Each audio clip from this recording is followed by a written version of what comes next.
Hello everyone, आज हम लोग देखेंगे कि कैसे द हिंदू से या फिर कोई भी न्यूज़पेपर से जो यूपीएससी के लिए इम्पोर्टेंट है उससे नोट्स बनाए जाएं यूपीएससी के पॉइंट ऑफ व्यू से, राइट। यूपीएससी के एग्ज़ाम के लिए प्रीलिम्स पॉइंट ऑफ व्यू से and mains point of view से, राइट। और किस तरह की न्यूज़ आती हैं, कौन कौन सी न्यूज़ हमको पढ़नी चाहिए, कौन सी न्यूज़ नहीं पढ़नी चाहिए, कैसे नोट्स बनाने चाहिए, क्या नोट्स बनाने का क्राइटेरिया होना चाहिए, वो सारा कुछ हम लोग आज की सेशन में देखेंगे, राइट।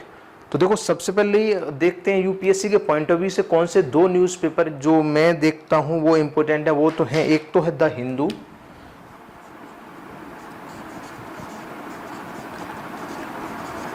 और दूसरा है द इंडियन एक्सप्रेस। ये दो न्यूज़पेपर हैं जिनको अपन इनमें से कोई सा भी एक न्यूज़पेपर रीड कर सकते हैं। अगर टाइम बचता है तो ही दोनों करने हैं, लेकिन दोनों को एक साथ में करना थोड़ा मुश्किल है, राइट। उसके अलावा अगर आपको टाइम मिलता है तो अपन कर सकते हैं पीआईबी, योजना मैगजीन, पीआरएस इंडिया की वेबसाइट और भी गवर्नमेंट की जो भी वेबसाइट्स हैं वो गवर्नमेंट की भी कौन कौन सी वेबसाइट, उनको भी मैं अभी थोड़ा बता दूंगा। सबसे जो इम्पोर्टेंट है वो गवर्नमेंट की ऑफिशियल वेबसाइट्स हैं, क्योंकि वहाँ पर डेटा जेन्युइन होता है, वो हम लोग देख सकते हैं अगर टाइम बचता है तो, राइट। अब हम लोग देखते हैं कि देखो, द हिंदू में और द इंडियन एक्सप्रेस में कौन सा न्यूज़पेपर बेटर है, और अगर इन दोनों का मैं कंपेरिजन करें तो कौन सा न्यूज़पेपर अपन पढ़ सकते हैं। तो इसके लिए देखो, सबसे सिंपल लॉजिक है कि अगर आप यूपीएससी की प्रिपरेशन स्टार्ट कर रहे हो, सपोज आपने अभी रिसेंटली आपने अगर यूपीएससी की प्रिपरेशन स्टार्ट करी है, तो आप इंडियन एक्सप्रेस पढ़ना शुरू कर सकते हो, क्योंकि Indian Express as compare to the Hindu थोड़ा सा इजी है और उसमें जो आर्टिकल्स आते हैं वो थोड़ा सा इजी लैंग्वेज में आते हैं। अगर आपने की प्रिपरेशन को 6 महीने हो चुके हैं या साल भर हो चुका है, आप टाइम से प्रिपरेशन कर रहे हैं, तो आप द हिंदू पर जा सकते हो, राइट। और अगर आपकी इंग्लिश अच्छी है या फिर आपको पहले से बैकग्राउंड की थोड़ा सा नॉलेज है, तो अपन द हिंदू पर डायरेक्टली जा सकते हैं। अब थोड़ा सा मैं एक चीज़ मैं आपको बताना चाहूँगा कि जो अक्सर कई बार क्वेरीज आती हैं कि सर द हिंदू समझ में ही नहीं आता। जब द हिंदू समझ में नहीं आ रहा तो सर सॉल्यूशन क्या है। देखो, सबसे बड़ी बात है, मैं आपको बताता हूँ द हिंदू या कोई भी न्यूज़पेपर के एडिटोरियल्स समझ में क्यों नहीं आते। उसका देखो सिंपल सा रीज़न है कि जो भी एडिटोरियल्स होते हैं या जो भी कोई टॉपिक आया हुआ होता है वो उसका कुछ बैकग्राउंड रहा होता है। सपोज अपन बात करते हैं डोकलाम इश्यू के ऊपर कोई आ गया, इंडिया चाइना रिलेशंस के ऊपर कोई आ गया। जब हमको इंडिया चाइना के रिलेशंस का बैकग्राउंड ही नहीं पता तो वो आर्टिकल हमको कैसे समझ में आएगा, राइट। ये सबसे बड़ा पॉइंट रहता है। हम लोग, ऐसा नहीं है कि इंग्लिश की वजह से वो समझ में नहीं आ रहा, वो इसलिए समझ में नहीं आता क्योंकि उसका बैकग्राउंड नहीं पता होता। सपोज अभी रोहिंग्या का जो म्यांमार वाला इशू चल रहा है, म्यांमार का जो बैकग्राउंड ही नहीं पता कि वो किस तरह रोहिंग्या का प्रॉब्लम्स क्या है, अगर उसके ऊपर कोई आर्टिकल आता है तो बिल्कुल समझ में नहीं आएगा। क्यों? क्योंकि उसका बैकग्राउंड नहीं पता। आपको समझ में आ रहा है? तो सबसे पहले बेसिक कॉन्सेप्ट्स क्लियर करना साथ साथ में बहुत ज़रूरी है। उसके लिए आप एनसीईआरटी प्रीफर कर सकते हो, ताकि आप और धीरे धीरे आपको, जैसे सपोज रोहिंग्या पर कोई इशू आया, कोई आर्टिकल आया, या कोई भी डोकलाम पर कोई मुद्दे पर कोई इशू आया, या फिर कोई वन बेल्ट वन रोड के ऊपर कोई आर्टिकल आया, राइट। इनके लिए आपको थोड़ा सा इंटरनेट पर भी आपको रिसर्च करनी चाहिए कि इनका क्या बैकग्राउंड है, राइट। तो जैसे चाइना पाकिस्तान इकोनॉमिक कॉरिडोर है, इस तरह का अगर कोई आर्टिकल आया, उनका बैकग्राउंड क्या है, पहले बैकग्राउंड को थोड़ा सा समझ लो, उसके बाद में आर्टिकल पढ़ोगे तो समझ में भी आएगा, राइट। ये सबसे बड़ा रीज़न है कि हमको न्यूज़ समझ में नहीं आती, राइट। क्लियर हुआ यहाँ तक? अब हम लोग देखते हैं कि हम लोगों ने देख लिया कि इंडियन एक्सप्रेस भी प्रेफर कर सकते हो, द हिंदू भी प्रेफर कर सकते हो। अब हम लोग देखते हैं कि देखो, न्यूज़पेपर का जो स्ट्रक्चर होता है वो देखते हैं। सबसे पहले देखो, इसमें अपन देखते हैं कि जिस सपोज हम लोग द हिंदू को देखते हैं, सपोज पहला पेज है, मेन पेज है, उसके बाद में कोई मान लो नेशन का पेज है, राइट। उसके अलावा कोई मान लीजिए साउथ का पेज, साउथ के नाम से कोई पेज है, ईस्ट के नाम से कोई पेज है जिसमें कि नॉर्थ ईस्ट की जो न्यूज़ वगैरह आती हैं, साउथ इंडिया की न्यूज़ का को ये वाला पेज कवर करता है। उसके अलावा जैसे एडिटोरियल है, ओपिनियन है, राइट। उसके अलावा स्पोर्ट है। तो इस तरह से न्यूज़पेपर डिवाइड होता है अलग अलग पेजेस के सेक्शन में। उसके अलावा एक, इन सब के अलावा अलग से एक पेपर आता है जो कि सप्लीमेंट टाइप के कुछ अलग से आते हैं फिल्म इंडस्ट्री वगैरह के, उनको तो आपको एकदम से नेग्लेक्ट कर देना। उनको जो द हिंदू के अलावा कोई सप्लीमेंट आ रहा है उसको तो आपको हाथ ही नहीं लगाना, क्योंकि वो यूपीएससी के पॉइंट ऑफ व्यू से तो बिल्कुल काम का नहीं होता है, राइट।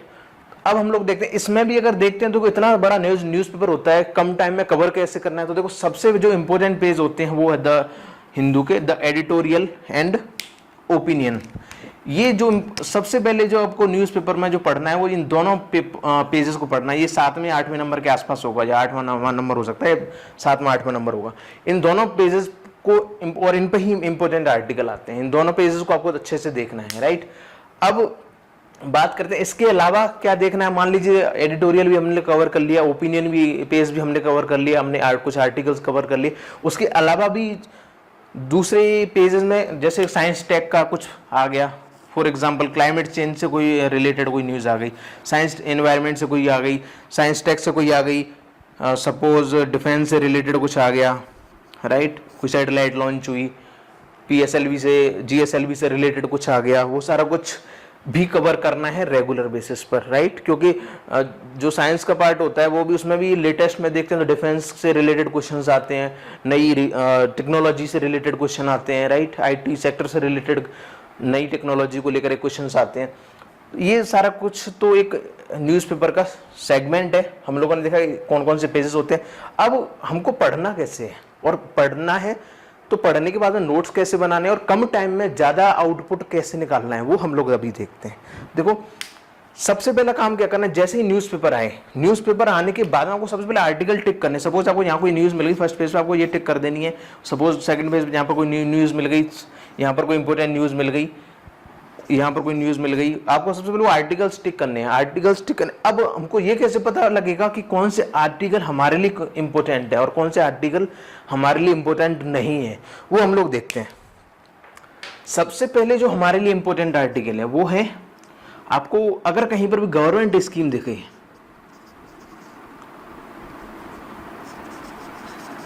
गवर्नमेंट स्कीम दिखे, तुरंत उसको टिक करो और उस न्यूज़ का आर्टिकल बनाना है, क्योंकि गवर्नमेंट स्कीम से रिलेटेड हमेशा एग्जाम में क्वेश्चन आते हैं और बहुत ज़्यादा एनालिटिकल भी क्वेश्चंस आते हैं, तो उनको भी अच्छे से पढ़ना है। उसके बाद में देखो, अगर कोई इंटरनेशनल लेवल की चीज़ें होती हैं कुछ, जैसे इंटरनेशनल लेवल की चीज़ों में क्या आ सकता है, जैसे कुछ समिट आ गई, समिट्स कहाँ कहाँ पर हो रही, समिट्स में भी सपोज ब्रिक्स आ गया, सपोज सार्क आ गया,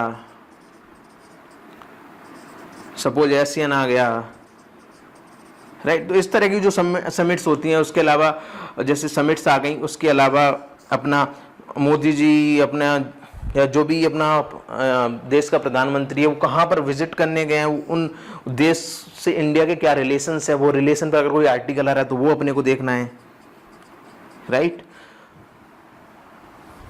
उसके अलावा क्या देख सकते हैं अपन, उसके अलावा अपने को देखना है साइंस टेक में, देखना है साइंस टेक में डिफेंस से रिलेटेड कुछ आ गया। उसके अलावा देखो आपको कई बार आर्ट एंड कल्चर के भी आते हैं, जैसे बौद्धिज्म से रिलेटेड कुछ आ गया, जैनिज्म से रिलेटेड कुछ आ गया। हालांकि इनको देखा जाए तो डायनेमिक क्वेश्चन में से कम आते हैं, लेकिन फिर भी ये कहीं ना कहीं एग्जाम में हमारे लिए काम आ जाते हैं। चाहे सपोज कोई कोटेशन ही आई, कोई कोट ही आई, उसको आपने कहीं यूज़ कर लिया, तो इस तरह की चीज़ें हैं, उनको आप कवर कर सकते हो। डिफेंस हो गया अपना, आर्ट एंड कल्चर में भी कुछ ये पार्ट हो गया। उसके अलावा अपना गवर्नमेंट स्कीम हो गई, इंटरनेशनल लेवल की ये चीज़ें हो गई, राइट। उसके अलावा देखो जैसे अपन एक काम और कर सकते हैं, इसमें क्लाइमेट चेंज से रिलेटेड कुछ आ गया, इन्वायरमेंट पॉल्यूशंस वगैरह, इन्वायरमेंट से रिलेटेड कुछ आ गया जो कवर करें। जैसे सपोज पॉल्यूशन से रिलेटेड कुछ आ रहा है, पॉल्यूशन में क्या नया कुछ चीज़ें हैं, डिजास्टर मैनेजमेंट से कुछ रिलेटेड कुछ आ गया, ये भी हमारे लिए काम का है, डिजास्टर मैनेजमेंट पर फोकस करना है, राइट। क्योंकि ये इससे रिलेटेड डायनेमिक क्वेश्चंस आ जाते हैं। सिक्योरिटी से रिलेटेड अगर कुछ आ रहा है, सपोज जैसे अभी कोई रेवेंसम वायरस का भी आया, हो सकता है इस पर क्वेश्चन आ जाए। तो इस तरह की जैसे सिक्योरिटी में भी आईटी हैकिंग, साइबर सिक्योरिटी से लेकर के इंटरनल सिक्योरिटी से लेकर के ये आ गया। उसके अलावा अगर कोई आर्टिकल इंटरनेशनल रिलेशंस के ऊपर आता है, उसको आपको बहुत अच्छे से फोकस करना है। सपोज अगर कोई आर्टिकल आ गया, मान लीजिए अपना कोई प्रधानमंत्री विजिट करने जाते हैं कोई दूसरे कंट्री, सपोज रसिया गए, तो अब इंडिया रसिया के जो रिलेशंस हैं उनको आपको देखना है, क्योंकि इस पर क्वेश्चंस बन जाते हैं उस विजिट के बेसिस पर।